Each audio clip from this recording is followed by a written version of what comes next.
audience, you're gonna be as loud as you can, right? Oh, by the way, I forgot to tell you, he's backstage right now. He can hear you right now. All right, check out this sizzle reel.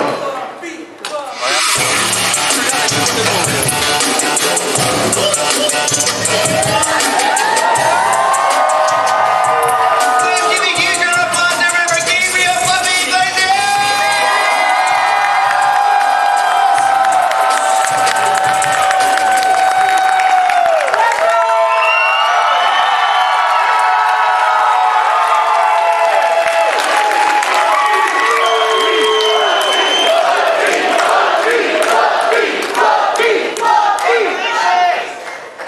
Turn it up. There we go. Hi, how are you?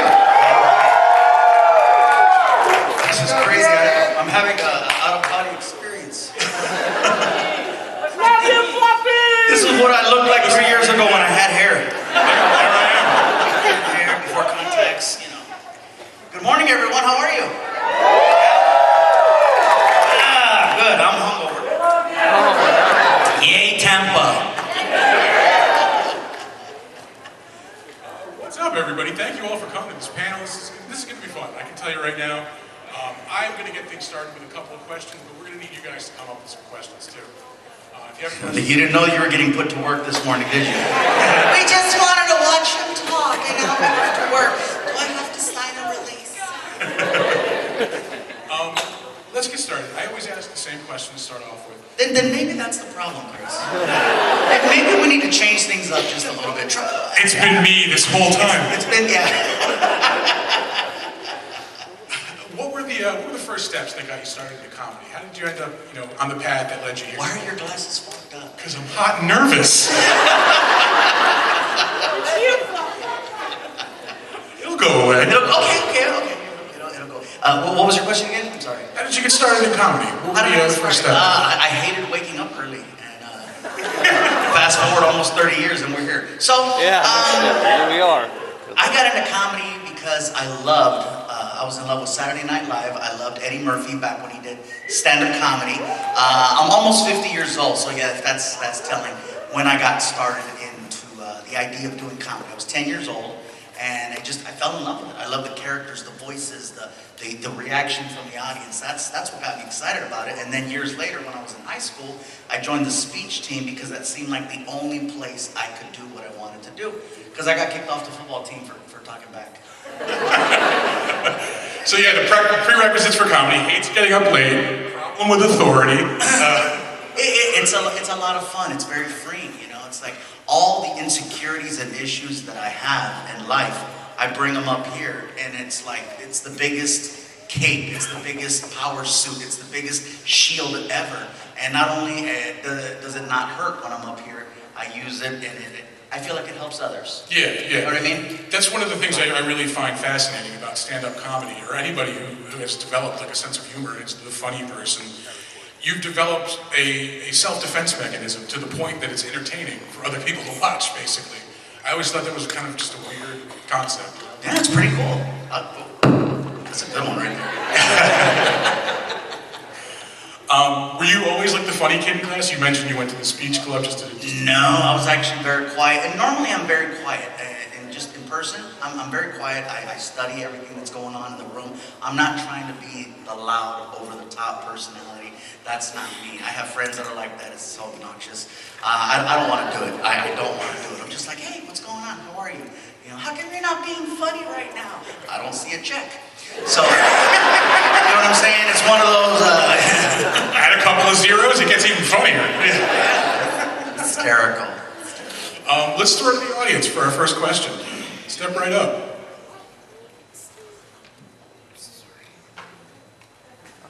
Hi, my name is Sean, and besides being a comedian, I didn't know you were a voice actor.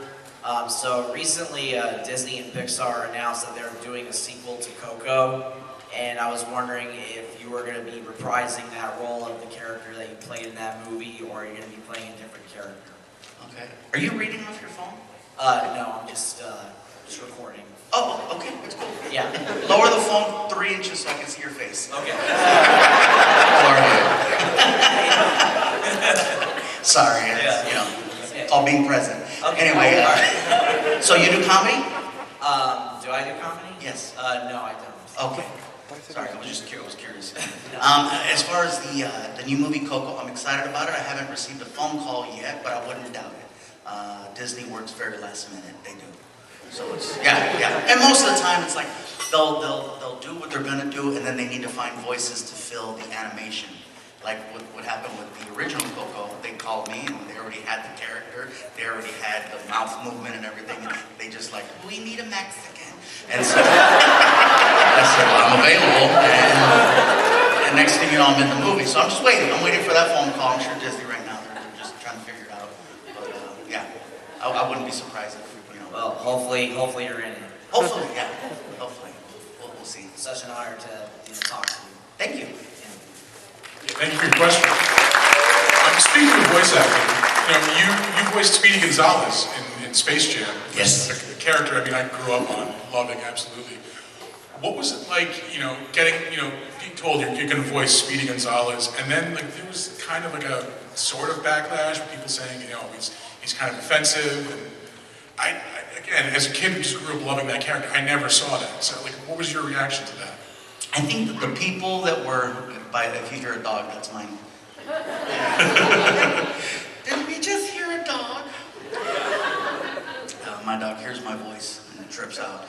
So, yeah, I know, right? Yeah, it's all right now, but when you're in the hotel room at 2 in the morning and she's still barking, it's not awe, it's more like, oh shit, why did we bring her? Yeah, should have just. Anyway, to answer your question, the people that were offended about the Speedy Gonzalez character, I don't think we're Mexican. Yeah. Mexican I talk to, they're like, hey, why'd they take the job away from the mouse, you know? Like, he was employed, why'd they fire him, you know? But when I got the call to do the voice, I thought it was funny that they originally wanted me to do my regular speaking voice. So like, we want to make it more contemporary and go away from the stereotypes. And you're more like a right now Mexican. And I'm like, I don't even know what that means, but okay. Right now Mexican. So I argued it and I said, I think the voice should remain the same. I think it should be the same. And then the question was, well, can you sound like Speedy Gonzalez? I'm like, can I sound Mexican? I can try. Yeah. And the more money they threw at me, the more, you know, Arriba! It came out. Oh, fastest mouse of East Los Angeles. That's what I was. It was a good time. It really was. Next question.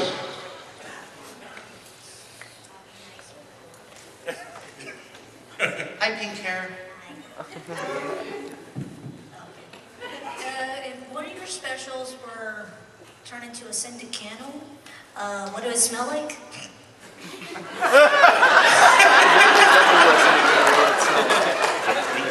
I'm gonna ask you to ask me that question again, just 'cause I think I understood it, but I don't believe that I heard it. Okay, go ahead. I heard something about a scented candle. Yes. So one of your many, you can pick one, your comedy specials were turned into a scented candle. What do you think it would smell like? Oh, okay. If one of my comedy specials was turned into a scented candle, what would it smell like? Let's see. If it was the Aloha special, it would probably smell like spam fried rice. It was a good time, Hawaii. The El Paso special would probably smell like Chico's Tacos. Yeah. Yeah, let's see. I'm trying to think what other specials are. The Stadium Fluffy one probably smell like a Dodger dog. Oh no! Can you tell I'm hungry this morning? Yeah. I hope I answered that for you. Okay. I'm not sure how to answer that, but. All right. Thank you. Speaking of Stadium Fluffy, what was it like? What did you feel the first time they told you sold out Dodger Stadium? Honestly, it was very surreal because I didn't believe it until I went on the Ticketmaster website. And the Ticketmaster website shows little dots for every single seat available. And little by little, the dots would disappear from the floor plan.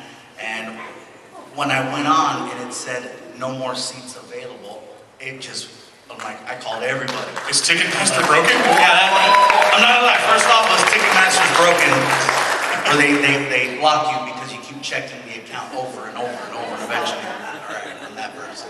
But yeah, it was crazy. And so then we did the second night there, and that was, we did the field. We only sold tickets on the field for the second night. Okay. Because since I was going to be filming the special, I didn't want to do just one take, because there's always a chance that something might go wrong. And you're outdoors. There could be a plane or a helicopter that goes over, a motorcycle in the parking lot. You never know with that many people, and so I never want to take a chance on having only one opportunity to create a special. I always do 2 takes. That's why you'll never see me go live. Yeah, when people go, how come you don't do Instagram live? Same reason. What if I have a booger? What if, if I got something on my teeth? And like, he had stuff in his, why didn't nobody tell me? It was in the comments. And I'm like, I wasn't reading. That's when you say it was intentional and to comment on modern society. Yeah, that's it. What are you focusing on?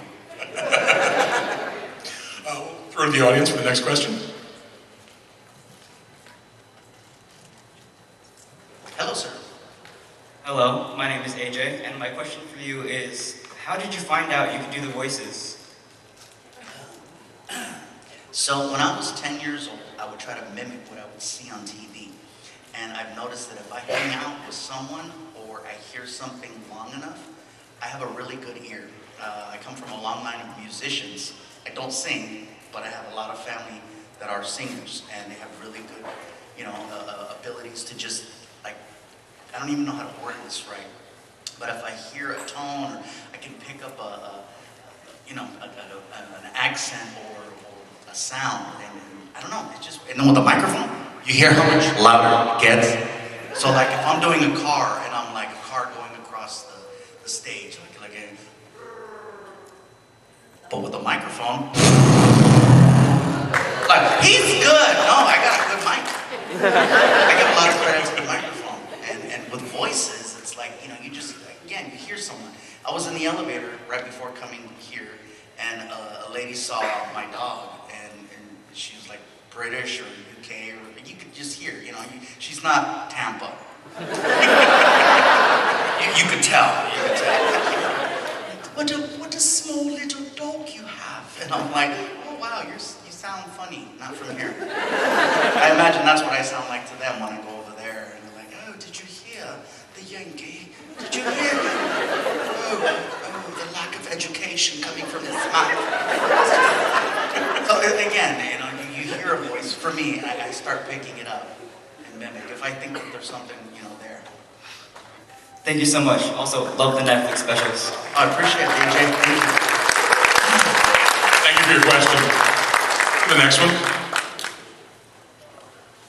Hello, I wanted to ask, how'd you get into... What's your name? Oh, sorry, Alex. What's up, Alex? Nothing much, how's it? I wanted to ask, how'd you go from comedy to like TV? Because I know you are in some Netflix and voice acting. How did you make that big jump? So in the beginning, I would go out on a ton of auditions, and for some reason, I could always make it to the final callback. Like, it was wonderful, we love what you did, oh my God, it's the best. And then they call you back, and you show up, and there's like 5 other people there in the waiting room that look just like you. And you're like, oh shoot, I'm going up against myself in here. And then we'll come down to 3, 2, and then the last 2, and then I would never make it to the final, And for me, it was very frustrating because I'd have to sit in traffic for an hour and a half in LA, and I got tired of it. And so I said, you know what? Let me just focus on what I know I'm good at and what I have control over. And if it goes well, people will come find me. And that's what happened with Magic Mike. I didn't audition to be in Magic Mike. And you're laughing already. Fuckers, I was in Magic Mike. I was in Magic Mike. I can hear your judgment. And we did some filming here in Tampa. So, did you hear that when I said I was in Magic Mike? An audible giggle, yeah. It's hysterical. I was the only one that didn't get naked. You're welcome, okay? I had gotten that call from Channing Tatum to be in the movie because he was a fan of my comedy and he thought he had a part that was right for me. So all these roles, the thing for Coco, I didn't audition to play, in that. They called me. They said, "Would you like to be in Coco?" I'm like, "I love Coco." And they're like, "No, movie. Oh, I thought you wanted to feed me. So what I worked on was what I was good at, and I didn't start chasing the Hollywood thing, the sitcom thing, the movie thing. I focused on what my real passion is, which is stand-up. I have full control up here. I'm the writer, the director, the producer. Everything that happens up here is me and no one else. The only person that has control, and any type of control, is whoever's running the audio. Because without the audio, people can't hear what I'm saying, and so then it kind of sucks. But yeah, I didn't chase, I didn't go for it. It found me. And so, like for example, the sitcom on Netflix, I was approached by a producer, and they're like, hey, you know, because I had worked on another TV show, and a friend had asked me to be on that show called Cristela on ABC a few years ago, and the producers of that said, hey, how about we do a show for you? And I'm like, oh, what do I gotta do? They're like, we'll handle it. And sure enough, Netflix and the whole thing, it just lined up. So I said all that to say, I was never a fan of Hollywood and that whole idea that I have to go and prove myself. I know, baby, I know. She agrees, she don't like Hollywood either. But I made this my priority. I made stand-up and making people laugh my priority, and people took notice. And I thought that was the best thing, because it's like, this is what it's all about. And what's the craziest thing to me is like, I'm getting a star next year. I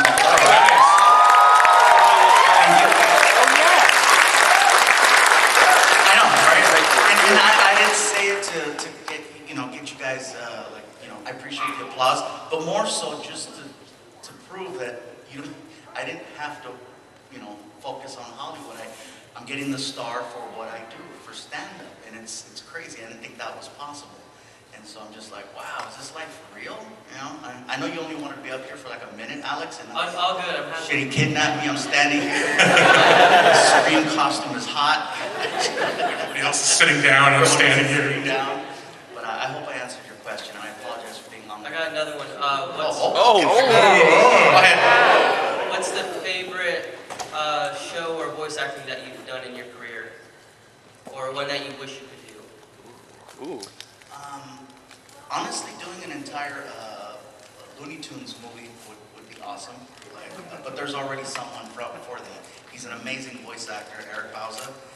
He's great. He can do every single character. And I know he can do Speedy. He just out of respect. He's like, I don't know how it sounds. I'm like, shut up. You know how it sounds. He can do all the voices. But doing an entire film would be awesome like that. Looney Tunes. Thank you so much. Thank you. Yeah, thank you for your question. Yeah, I mean, when I was doing my research, I finally figured out why it's messing with me. I figured out who you remind me of. You remind me of the guy at the comic book store in The Simpsons. Okay, there I said it. let me ask you these questions 3. I was doing my research, just looking at the project that you yourself did is impressive on its own. Most people I talk to don't have IMDb lists this long just for stuff that they've worked on for other people. Would you ever consider doing something dramatic on your own, or just comedy? I actually did an episode of Narcos on Netflix, and I played a narco, and it was cool because I got killed, and like it was the most dramatic, epic death scene. Yeah, I was a big fan of the show, and I hit up Netflix and I said, can I do a cameo on Narcos? And then the people from Narcos are like, they didn't know who I was because it's all Mexico, and the crossover wasn't there yet. So they're like, who is this Gabriel Iglesias? Who is he? And Netflix was like, well, let us tell you. And then so they gave me an opportunity to do this scene where I came out. I had gold chains, a crazy hat, and I'm speaking Spanish, and it's very dramatic. And so I did a scene, and it went over really well. And then of course, hail of gunfire, and I had squibs, which are basically little detonate, like little devices that are put on your body, and they explode, which sounds crazy, and they explode out, and so there's blood, and then I'm moving around, and then hit the floor, and then they're like, don't move, and I'm like, not a problem. But it was a cool scene. It was cool, and the best part about it is it was such a small scene, it made it to the trailer. So more people saw the trailer for Narcos and me dying. They're like, was that Fluffy getting killed? So yeah, so it was my only dramatic scene, but I can do drama. You know, I've been in enough relationships. I've cried. Comedy's more fun, but if given the opportunity to do some drama, I would definitely go for it. Awesome, awesome. We'll go to our next question. Hello. Tell us your name. My name is Talia. I have a quick question. I did see you in WWE like a few weeks ago. My question is, what are your top 3 favorite wrestlers of all time? Ooh. This is so cool. You know, a lot of you know wrestling here. Yeah. This is a different type of event. It's like I have to explain it. Top 3 favorite wrestlers of all time. Number 1 for me is Stone Cold Steve Austin. Stone Cold Steve Austin, definitely number 1. I'm gonna go off the chart a little bit here. I like heels. I like bad guys because I feel like a good bad guy makes a good guy. You know what I mean? If that makes sense. Roddy Piper was one of the best. Yeah, absolutely. So good. And a wrestler who you didn't really hear a lot about, who a lot of people took from, was a wrestler named Superstar Billy Graham. Superstar Billy Graham was the original, like the guy with the handlebar mustache, the guy with the colorful shirts, and the way he would present himself. And Muhammad Ali actually would mimic him because he would rhyme a lot when he'd go out there and do his thing. So yeah, I'd say those 3. Alright, thank you. Awesome, thank you. I love me some wrestling, let me tell you. A little fun fact here, Stone Cold Steve Austin is my favorite wrestler of all time, and I got to hang out with him multiple times, and I've done things with Stone Cold no one can say that they've ever done. And I don't mean that in a... I'm not sure we can say them here. No, I've drank with him, I've hung out with him at his house, I got to use his bathroom, I told the story. Oh yeah, I dropped a Stone Cold Stunner in that toilet. And the funniest one is I got a pedicure with Stone Cold. We went out and got a pedicure. Yeah. The 2 of us going out and get a freaking... I got pictures, I'll prove it. I was like, no one's gonna believe this video. So we got petties. Pretty Do you remember the first stand-up comic you ever saw, or who were some of the stand-ups that you did kind of idolize when you were younger? The comics that I idolized were Eddie Murphy back in the day, Robin Williams, Paul Rodriguez, and Billy Crystal. Yeah, no, I grew up watching stand-up comedy, so yeah, all those are, to me, in the Hall of Legends, you know? And the first actual comedian I saw, like actual live, finally watching a comic doing comedy, was a comic named Harry Kurtz. Unfortunately, he passed this past year, but he'd been around forever. And I was like, oh my God, this is an actual live comedian. To watch comedy on TV is one thing, to see it live, it's so much more infectious with the laughter. And it's just, you have more fun. At home, you'll laugh. You look at your phone,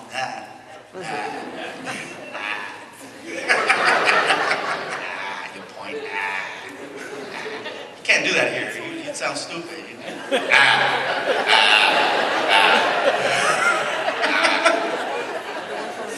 Comedy is a very intimate art form, and that you kind of have to be in a closed kind of area. Was it challenging in like an area like Dodger Stadium, where I mean the people in the back are, by the time they hear your joke, you're moving on to the next joke?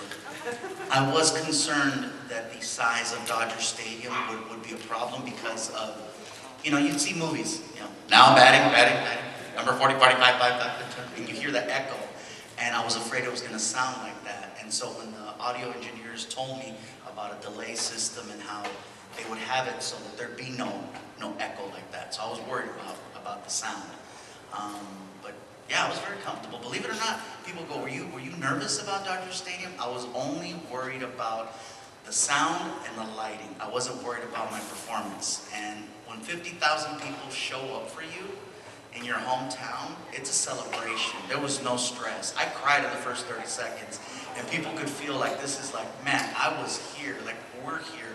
It was more of a celebration than it was a performance, because we all realized what it took to get to that point. I'm more nervous on talk shows, because on talk shows you have no control over the time. You got to get your jokes in. You don't know what's going to happen. They might surprise you. Like, remember Ellen used to always scare people? Like, yeah, I'm not going there to get terrified. No. At least here you can see the monsters coming. You know what I mean? Like, I saw you scream, guy. Yeah, freaking Alex. Being able to get in front of a crowd originally used to terrify me. It was the scariest thing in the world. Public speaking is the #1 fear. And eventually I got to a point where I'm so much more comfortable on stage than in real life. Like I said, nothing up here can hurt. And I know that now. It's my safe space. I can do taxes up here. Okay? How did you know what my next question was going to be? H&R Block. We're getting low on time. We have a few more minutes for questions, so I'll turn it over to the audience again. Cool shirt, dude. I wore it for you, man. Thank you. Hey, Gabriel, how you doing, bro? Doing okay, man. So cool to finally see you in person. My name is Diego.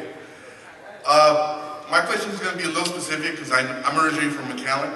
Okay. I know you were there not that long ago. I just wanted to ask you what you thought about it. Taco Palenque. It's Taco Palenque, bro. Yeah, I know the local men's food spots. Just wanted to know what you thought about it and like kind of like in comparison to your hometown of LA and McAllen, you know, as many Mexicans, you know, as are down there.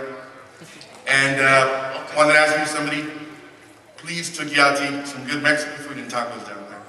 I ate at Palenque Grill, which is a sister store of Taco Palenque. I know you know both of them. Oh, yeah. So I ate very well in McAllen. McAllen is a border town in Texas. I drove. I know. Talk about food, and she's like, oh, you heard her. Taco. That's what she said. Taco. Yeah. I drove from San Antonio to McAllen. I have a house in San Antonio in the area, and I drove down to McAllen. I said, I'm gonna take a good drive to see what that's like. I got pulled over twice, and I wasn't speeding. And fun fact, I drive a Toyota Sienna, and I know you guys are like, really, a Toyota Sienna? I love it. 18 cup holders. It's insane. 18 cup. I'm gonna say it again, Chris. 18 cup holders. 1-8. Yeah, 18 cup holders, and so I drove down to McAllen, and I got pulled over twice, and I didn't have a front plate on the car. I wasn't speeding, and they're like, you know, what are you doing? Where are you coming from? I'm like, I'm just going to McAllen. I'm going. What are you going there for? There was a Comic-Con there, and I was like, Comic-Con, and they didn't understand. They're like, oh, okay, Comic-Con. And it's crazy because there's like state troopers and immigration, and they're just waiting. They're waiting to catch you, and I think a minivan is now considered these.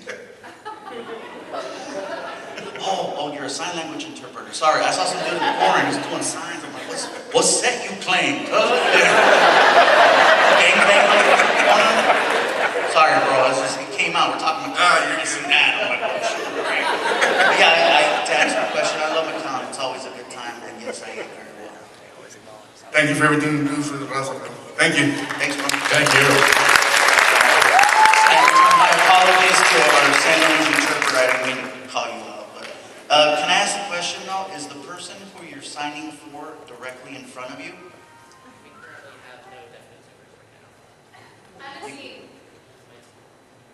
Oh, your team. Are you practicing? You guys like a tag team? No, is the person who you're signing for in the room? No. Oh, okay. The people sit there who are ASLE signs. Okay, thank you. So you're signing to chairs. Okay. Chairs are people too. Oh, chairs are people too.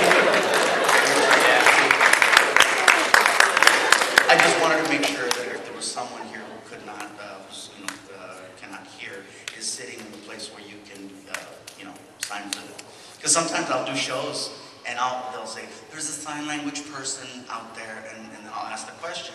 And a lot of times the person who needs the assistance is like deep, far, and they're like, they can't see him. All they see is like a head and every now and then one hand, and they're like, it's like, they can't. So I'm like, I always make sure the person can come and sit in a place where they can get the assistance. That's the only reason. Thank you. What would you We say? invited him and he made fun of us.